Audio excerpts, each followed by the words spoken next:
Anda kembali menyaksikan Aceh hari ini. Saudara Bandara Sultan Iskandar Muda Belang Bintang, Kabupaten Aceh Besar kembali melayani rute penerbangan umrah.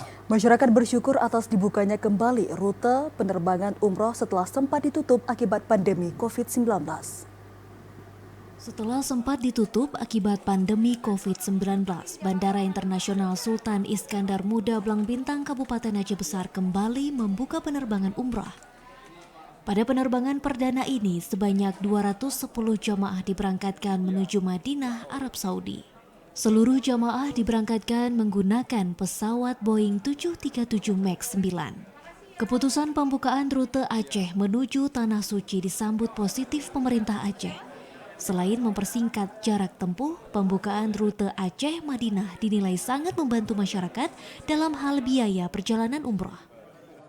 Patut kita syukuri dan mudah-mudahan jamaah Aceh bisa berangkat melalui Sultan.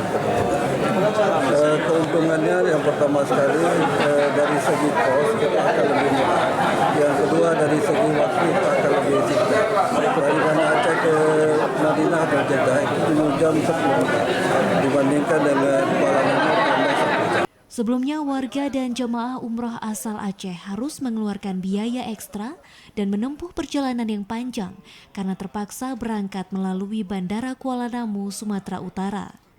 Pembukaan rute ini diharap semakin meningkatkan jumlah jemaah umroh asal Aceh. Dari Aceh Besar, Arman Konadi, TVRI Aceh melaporkan.